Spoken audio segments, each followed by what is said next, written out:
क्या वो Innova car में जो कैश और सोने मिले तो क्या वो किसी बड़े नेता, अफसर या मंत्री की है। जिसमें 52 किलो सोना, 11 करोड़ रुपए नगदी मिले थे, उसे सरकार के खजाने में जमा किया जाएगा। कि अगर चेतन सिंह गौर की कार को सौरभ शर्मा उपयोग कर रहा था तो क्या सौरभ शर्मा की संपत्ति है।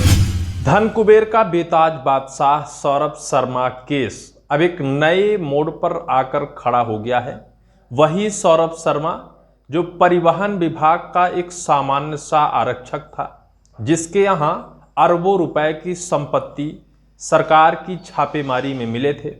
लेकिन सरकार ने छापेमारी कर सौरभ के यहां जो संपत्ति जब्त की थी, उस संपत्ति का खुलासा क्या हो सका? क्या उस संपत्ति का पता लगाया जा सका कि वो संपत्ति किसकी है? क्योंकि एक सामान्य व्यक्ति के यहाँ जब अरबों रुपए की संपत्ति मिलती है तो हर कोई सोचने पर विवश हो जाता है कि आखिर वो इतने कम टाइम में इतनी संपत्ति कैसे जुटा लेता है। जबकि उस संपत्ति को जुटाने में मध्य प्रदेश के अंदर सत्ता में रहकर कई बड़े मंत्रियों का भी नाम आ गया।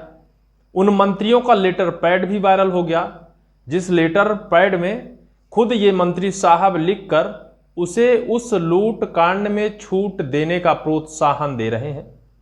लेकिन तब भी अगर इस बात का खुलासा नहीं हो पाता कि जो उसके यहाँ संपत्ति मिली, लावारिस कार मिली, वो किसकी है, जांच एजेंसियां ये खुलासा अगर नहीं कर पा रही हैं, तो फिर सबसे बड़े संदेह के घेरे में मध्य प्रदेश सरकार ही आती है। क्योंकि मध्य प्रदेश सरकार के अंदर में रहकर बड़े बड़े मंत्रियों ने उसे बड़ा सहयोग प्रदान किया, जिस सहयोग से उसने इतने कम टाइम में मध्य प्रदेश को कंगाल कर दिया। अरबों रुपए उसने जुटा कर रख लिए। अंत में जब जांच एजेंसियों के हाथ वो संपत्तियां लगती हैं, जांच एजेंसियां उससे महीनों महीनों तक पूछताछ करती हैं, लेकिन वो पता नहीं लगा पाती हैं। कानून के हाथ छोटे हो जाते हैं और काली कमाई करने वाले गलत इंसान की पहुंच ज्यादा हो जाती है, जिस वजह से वो ये छिपाने में कामयाब हो जाता है कि वो काली कमाई किसके सहयोग से कर रहा था और उस काली कमाई का प्रमुख जो ताज है, जो बादशाह है, वो कौन है। दरअसल एक नए मोड़ पर सौरभ शर्मा कांड पहुंच गया है, क्योंकि सौरभ शर्मा कांड को लेकर सत्ता और विपक्ष के अंदर भी जूतम पैजार शुरू हो गया है। नेता अपनी सीमा को लांघ चुके हैं। ना तो उस पर बीजेपी आलाकमान हस्तक्षेप कर रही है और ना तो कांग्रेस खुलकर बोल रही है। कांग्रेस कई बार आरोप लगा चुकी है। मध्य प्रदेश के पूर्व परिवहन मंत्री भूपेंद्र सिंह को लेकर लेटर पैड वायरल कर चुकी है। गोविंद सिंह राजपूत का हाथ सौरभ शर्मा कांड में बताया जा रहा है। मध्य प्रदेश के पूर्व गृह मंत्री नरोत्तम मिश्रा का भी हाथ बीते कुछ दिन पहले बताया गया था कि उनका भी सहयोग सौरभ शर्मा कांड में रहा। उसे इस काली कमाई को कमाने में कई बड़े नेताओं ने उसका सहयोग किया। बड़ी बड़ी जांच एजेंसियां, राज्य से लेकर केंद्र तक सभी एजेंसियों ने सौरभ शर्मा से पूछताछ कर चुकी हैं। अंत में सब थक हार कर बैठ गई हैं, क्योंकि सौरभ शर्मा मुंह खोलने को तैयार नहीं है। लेकिन सारे सबूत साफ तौर पर गुहार लगाकर कह रहे हैं कि आखिर ये संपत्ति किसकी है, लेकिन तब भी जांच एजेंसियां खुलासा नहीं कर पा रही हैं। सबसे बड़ा सवाल तो उस इनोवा कार पर खड़ा होता है, जो इनोवा कार भोपाल के मेंडोरी के जंगल में लावारिस स्थिति में मिली थी और उस कार में 52 किलो सोने मिले थे और 11 करोड़ रुपए नगदी भी प्राप्त की थी जांच एजेंसियों ने। संदेह के घेरे में वो कार इस वजह से आती है कि वो कार सौरभ शर्मा के दोस्त चेतन सिंह गौर की है और चेतन सिंह गौर के नाम पर अगर वो इनोवा कार रजिस्टर्ड है तो फिर वो संपत्ति किसी और की कैसे हो सकती है। जब इनको रिमांड में जांच एजेंसियां लेती हैं, इनसे पूछताछ करती हैं, तो चेतन सिंह गौर कहता है कि जिस कार में इतनी संपत्ति मिली है उस कार को मैं कभी इस्तेमाल ही नहीं किया। उस कार को सौरभ शर्मा खरीदने के बाद से ही इस्तेमाल करता था। अब बात यहां आकर अटक जाती है कि अगर चेतन सिंह गौर की कार को सौरभ शर्मा उपयोग कर रहा था तो क्या सौरभ शर्मा की संपत्ति है।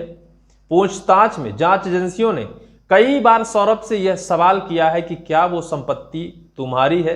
सौरभ ने कहा कि उस संपत्ति से हमारा दूर दूर तक कोई नाता नहीं है। जिस मध्य प्रदेश के कानून व्यवस्था की डींगे हाँकी जाती हैं, जिस मध्य प्रदेश के पुलिस प्रशासन जांच एजेंसियों की बड़ी बड़ी बखान किए जाते हैं, उन्हीं जांच एजेंसियों के हाथ आज सौरभ शर्मा केस को लेकर खाली हैं। सभी पूछताछ में कोई खुलासा नहीं कर पाई।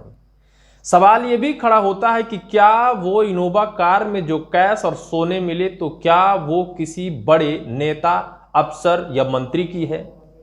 अगर ऐसा है, किसी बड़े अफसर, नेता और मंत्री की है, तो क्या इस वजह से इस केस का खुलासा नहीं हो पा रहा है कि अगर खुलासा हो जाता है तो सरकार बदनाम हो जाएगी। सरकार के अंदर अगर वो मंत्री हैं और उन्हीं मंत्री साहब की वो कैश और सोने हैं, तो क्या जांच एजेंसियां खुलासा करने से इस वजह से कतरा रही हैं कि अगर खुलासे हो जाएंगे तो मंत्री साहब के साथ साथ मंत्री साहब की पूरी पार्टी बदनाम हो जाएगी। बीते दिनों एक खबर निकल कर आई थी कि सौरभ शर्मा कांड में जो जांच एजेंसियां जांच कर रही हैं, ईडी विभाग जांच कर रही है, ईडी विभाग के ही 2 बड़े अफसरों का स्थानांतरण मध्य प्रदेश से दिल्ली के लिए कर दिया जाता है। ऐसे टाइम पर उन दोनों अफसरों का ट्रांसफर किया गया था जब शायद वो अफसर कोई बड़ा खुलासा करने वाले थे। संदेह का घेरा अब और ज्यादा पुख्ता हो जाता है कि जब ईडी विभाग के 2 अफसरों का ट्रांसफर किया जाता है कि क्या वो दोनों अफसर इस पूरे कांड का बड़ा खुलासा करने वाले थे। मध्य प्रदेश सरकार ही इस घेरे में आती है क्योंकि सत्ता में सदियों से है। पूर्व में परिवहन मंत्री संभाल चुके भूपेंद्र सिंह का लेटर पैड भी वायरल हो चुका है। इसी को लेकर विपक्ष लगातार निशाना साध रहा है। भूपेंद्र सिंह के ऊपर कई आरोप भी लगा चुके हैं, लेकिन भूपेंद्र सिंह हाल ही में विधानसभा बजट सत्र के दौरान जो उनके ऊपर आरोप लगाए थे उन पर पलटवार कर दिया है। उपनेता प्रतिपक्ष हेमंत कटारे को फर्जी उपनेता प्रतिपक्ष बता दिया है, लेकिन हेमंत कटारे भी जूतम पैजार करना शुरू कर दिया है और उनकी बखिया उधेड़ दी है। बखिया उधेड़ते हुए उन्होंने कहा है कि भूपेंद्र सिंह का माइंड सही काम नहीं कर रहा है, उनका संतुलन सही काम नहीं कर रहा है, वो किसी पागल खाने में जाकर भर्ती हो जाएं और इलाज करा लें। हेमंत कटारे ने कहा कि जब से उनको कैबिनेट से हटाया गया है तब से उनका दिमागी संतुलन ठीक नहीं था। उसके बाद जब सौरभ शर्मा कांड में यह लेटर पैड हमने वायरल कर दिया तब से और उनकी दिमागी हालत ठीक नहीं है, किसी बड़े अस्पताल में जाकर इलाज करा ले।